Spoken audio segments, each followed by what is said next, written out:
एकादशी का व्रत भगवान विष्णु की आराधना को समर्पित होता है। इस एकादशी का व्रत करके श्रद्धा और सामर्थ्य के अनुसार दान करना चाहिए। इस दिन विधि पूर्वक जल कलश का दान करने वालों को पूरे साल की एकादशियों का फल मिलता है।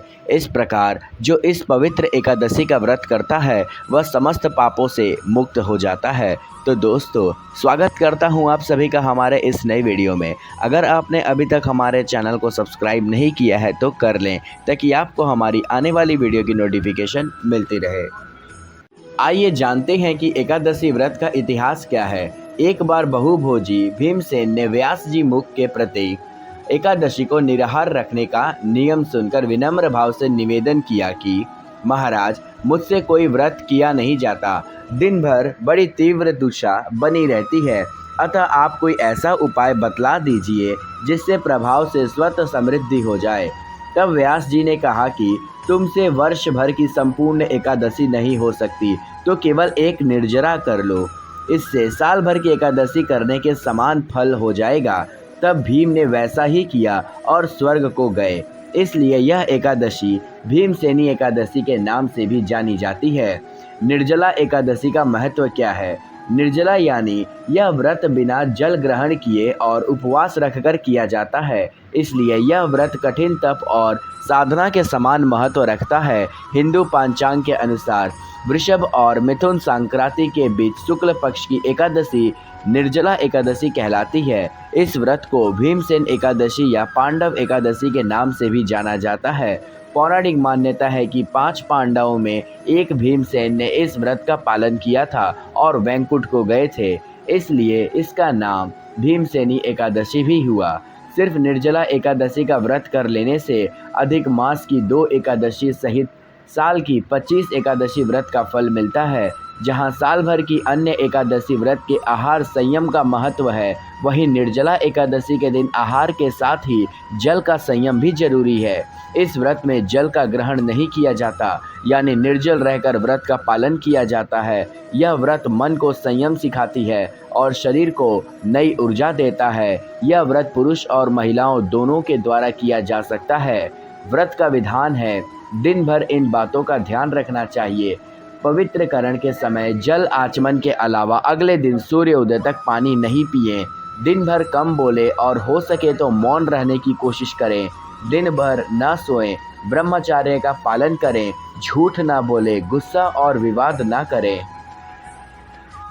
आइए जानते हैं कि इसके बारे में व्रत कथा क्या है। जब वेदव्यास ने पांडवों के चारों पुरुषार्थ धर्म, अर्थ, काम और मोक्ष देने वाली एकादशी व्रत का संकल्प कराया था, तब युधिष्ठिर ने कहा, जनार्दन, ज्येष्ठ मास के शुक्ल पक्ष में जो एकादशी पड़ती हो, कृपया उसका वर्णन कीजिए। भगवान श्री कृष्ण ने कहा, हे राजन, इसका वर्णन परम धर्मात्म व्यास जी करेंगे, क्योंकि ये संपूर्ण शास्त्रों के तत्वज्ञ और वेद वेदांगों के पर्याप्त विद्वान हैं। तब वेद व्यास जी कहने लगे, कृष्ण और शुक्ल पक्ष की एकादशी में अन्न खाना वर्जित है। द्वास के स्नान करके पवित्र होकर फूलों से भगवान केशव की पूजा करें, फिर पहले ब्राह्मणों को भोजन देकर अंत में स्वयं भोजन करें। यह सुनकर भीमसेन बोले, परम बुद्धिमान पितामह, मेरी उत्तम बात सुनिए। राजा युधिष्ठिर, माता कुंती, द्रौपदी, अर्जुन, नकुल और सहदेव यह एकादशी को कभी भोजन नहीं करते तथा मुझसे भी हमेशा यही कहते कि भीमसेन एकादशी को तुम भी न खाया करो, परंतु मैं उन लोगों से यही कहता हूँ कि मुझसे भूख नहीं सहा जाएगा।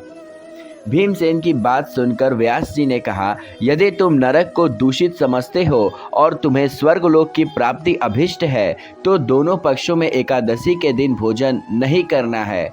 भीमसेन बोले, महाबुद्धिमान पितामह, मैं आपके सामने सच कहता हूँ, मुझसे एक बार भोजन करके भी व्रत नहीं किया जा सकता, तो फिर उपवास करके मैं कैसे रह सकता हूँ?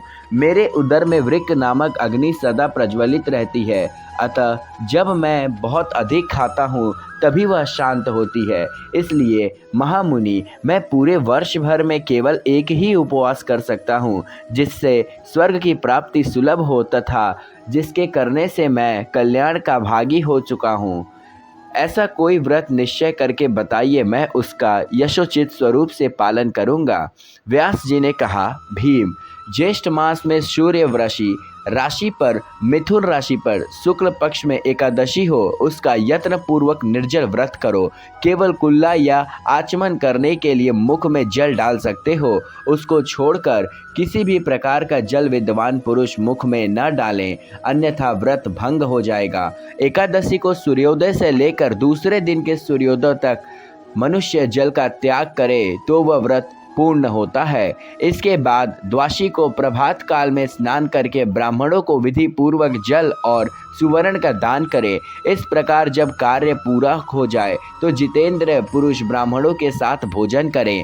वर्ष भर में जितनी एकादशियां होती हैं उन सब का फल इस निर्जला एकादशी से मनुष्य प्राप्त कर लेता है, इसमें तनिक भी संदेह नहीं है। शंख चक्र और गदा धारण करने वाले भगवान केशव ने मुझसे कहा था कि यदि मानव सबको छोड़कर एकमात्र मेरी शरण में आ जाए तो एकादशी को निराहार रहे, वह सब पापों से छूट जाता है।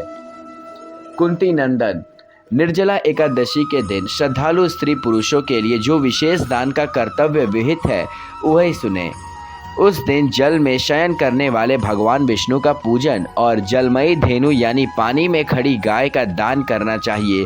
सामान्य गाय घी से बनी गाय का दान भी किया जा सकता है। इस दिन दक्षिणा और कई तरह की मिठाइयों से ब्राह्मण को संतुष्ट करना चाहिए। उनके संतुष्ट होने पर श्री हरि मोक्ष प्रदान करते हैं।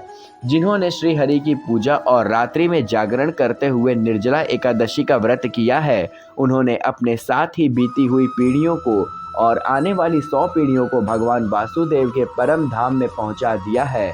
निर्जला एकादशी के दिन अन्न, वस्त्र, गौ, जल, शैष्या, सुंदर आसन, कंभमुंडल तथा छाता देने करने चाहिए।